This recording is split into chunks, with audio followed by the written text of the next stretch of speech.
Hi friends, ഇന്ന് നിങ്ങൾക്ക് ഞാൻ പരിചയപ്പെടുത്താൻ പോകുന്നത് ആമസോൺ മെക്കാനിക്കൽ ടർക്ക്. ആമസോൺ മെക്കാനിക്കൽ ടർക്ക് അല്ലെങ്കിൽ ആമസോൺ mturk എന്ന് പറയപ്പെടും. ഞാൻ പല വീഡിയോ കണ്ടിട്ടുണ്ട് യൂട്യൂബിൻ്റെ അകത്ത് mturkനെ കുറിച്ച് അല്ലെങ്കിൽ മെക്കാനിക്കൽ ടർക്കിനെ കുറിച്ച്. കൂടുതൽ പേരും പറയുന്നതെന്ന് പറഞ്ഞാൽ ഇത് വളരെ ജെനുവിൻ ആണ്. പക്ഷേ ചിലരൊക്കെ ഇതിൻ്റെ റിവ്യൂവും മറ്റു കാര്യങ്ങളൊക്കെ വേറെ ലെവലിലാണ് പറയുന്നത്. സോ അപ്പം ഞാൻ ഇത് വെരിഫൈ ചെയ്യാൻ വേണ്ടിയുള്ള ഒരു വീഡിയോ ആണ് ഇപ്പോൾ ചെയ്യുന്നത്. അതായത് ഇത് ജെന്യുവിൻ ആണോ അതോ ഫേക്ക് ആണോ എന്നറിയാൻ വേണ്ടിയാണ്. ഓക്കെ, ആമസോൺ mturkൽ ക്ലിക്ക് ചെയ്ത് നോക്കാം. ആമസോൺ mturkൽ കയറി വരുമ്പോൾ ഇതുപോലെ ഒരു ഇൻ്റർഫേസ് ആണ് വരുന്നത്. അതായത് ഇതുപോലെയാണ് അത് ഓപ്പൺ ചെയ്യുമ്പോൾ വരുന്നത്. Start with Amazon mturk click ചെയ്യുക.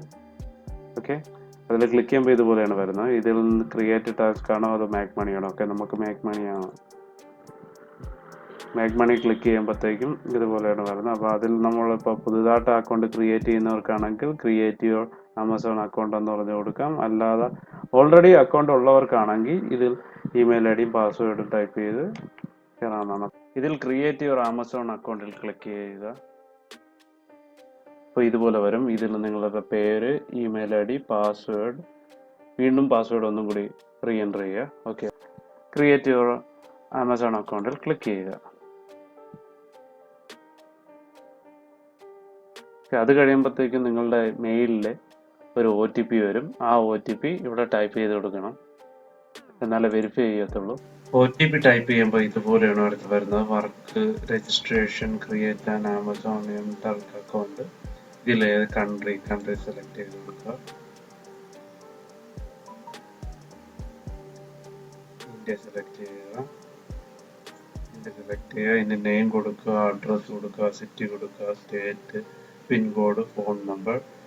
പിന്നെ അടുത്തതായിട്ടുള്ളതെന്ന് പറഞ്ഞാൽ നിങ്ങൾ എങ്ങനെയാണ് ആമസോണിനെ കുറിച്ച് അറിഞ്ഞത്. അത് നിങ്ങൾക്ക് ഓൺലൈൻ വഴിയാണ് നിങ്ങൾ അറിഞ്ഞത്. ബ്ലോഗ്, ഫാമിലി, അത് ഏതാണോ നിങ്ങൾക്ക് ഓൺലൈൻ സെർച്ച് ആണെങ്കിൽ അതുവഴിയാണ് നിങ്ങൾ അറിഞ്ഞെങ്കിൽ അത് വേണമെങ്കിൽ സെലക്ട് ചെയ്ത് കൊടുക്കാം. പിന്നെ നിങ്ങൾ എന്താണ് ഇതുവഴി റീസൺ, നിങ്ങളിത് യൂസ് ചെയ്യാനുള്ള മെയിൻ റീസൺ എന്താണ്? നിങ്ങൾക്ക് ഏൺ ചെയ്യാൻ വേണ്ടിയാണോ അതോ ജസ്റ്റ് പുതിയ സ്കില്ല് അറിയാൻ വേണ്ടിയാണ്, എന്താണ് അത് ഇതിലേതാണോ നിങ്ങൾക്ക് യോജിച്ചത് അത് നിങ്ങൾക്ക് സെലക്ട് ചെയ്ത് കൊടുക്കാം. അത് സെലക്ട് ചെയ്ത് കൊടുക്കുക. എന്നിട്ട് ക്രിയേറ്റ് അക്കൗണ്ടിൽ ക്ലിക്ക് ചെയ്യുക. അത് കഴിയുമ്പോൾ ഇതുപോലെയാണ് വരുന്നത്. ഇവിടെയാണ് നമ്മളുടെ വർക്കിനെ കുറിച്ചുള്ള കംപ്ലീറ്റ് ഡീറ്റെയിൽസ് ഉള്ളത്. ഇപ്പോൾ ഇതിൽ എത്ര ഏണിങ്സ്, എത്ര റിവാർഡ് നമുക്ക് കിട്ടും, എപ്പോഴാണ് ഇത് ക്രിയേറ്റ് ചെയ്തത്, പിന്നെ വർക്ക് ഇത് നമ്മൾ ക്വാളിഫൈഡ് ആണോ, നമുക്ക് അക്സെപ്റ്റ് ചെയ്യാൻ പറ്റുമോ, ഇതിൻ്റെ ഒരു പ്രിവ്യൂവും കൊടുത്തിട്ടുണ്ട്. അതായത് പ്രിവ്യൂവിൽ ക്ലിക്ക് ചെയ്യുകയാണെങ്കിൽ എന്ത് വർക്കാണ് നമ്മൾ ചെയ്യാനുള്ള എന്നതിനെക്കുറിച്ച് കംപ്ലീറ്റ് ഡീറ്റെയിൽസ് ഇതിൽ ഉണ്ടായിരിക്കും. അതിനുശേഷം അക്സെപ്റ്റ് കൊടുക്കുക.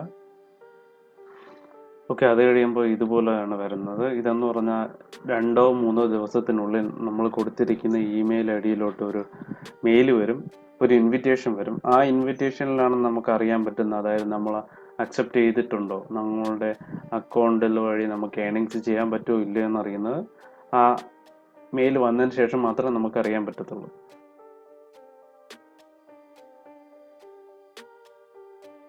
മെയിൽ വന്നിട്ടുണ്ട്. അപ്പോൾ ഈ മെയിലിൽ അവർ സ്പെസിഫൈ ചെയ്ത് പറഞ്ഞിരിക്കുന്നതെന്ന് പറഞ്ഞാൽ എൻ്റെ ഈ റിക്വസ്റ്റ് അവർ ഹോൾഡ് ചെയ്ത് വെച്ചിരിക്കുകയാണ്. കാരണം പുതിയ വർക്കേഴ്സിനെ അവർ എടുക്കുന്നില്ല എന്നാണ്. അത് പൊതുവെ ഇന്ത്യൻസിനെ അവരിപ്പോൾ സെലക്ട് ചെയ്യുന്നില്ല. അതിൻ്റെ റീസൺ എന്താണെന്ന് അറിയാൻ വയ്യ. അവരുടെ ക്രൈറ്റീരിയ ഒന്നും അവർ ഡിസ്ക്ലോസ് ചെയ്യാൻ, അതായത് പുറത്തുവിടാൻ അവർ താല്പര്യപ്പെടുന്നില്ല. അവരുടെ ക്രൈറ്റീരിയ ഫ്യൂച്ചറിൽ മാറുകയാണെങ്കിൽ ഇൻവൈറ്റ് ചെയ്യാമെന്ന് പറഞ്ഞൊരു മെയിലാണ് എനിക്ക് വന്നിരിക്കുന്നത്. സോ ഇതൊന്ന് മനസ്സിലാവുന്നതെന്ന് പറഞ്ഞാൽ ഇന്ത്യൻസിനെ അവർ സെലക്ട് ചെയ്യില്ല. നിങ്ങളിനി എന്തൊക്കെ അയച്ചാലും നിങ്ങളെ സെലക്ട് ചെയ്യാനുള്ള സാധ്യത വളരെ കുറവാണ്.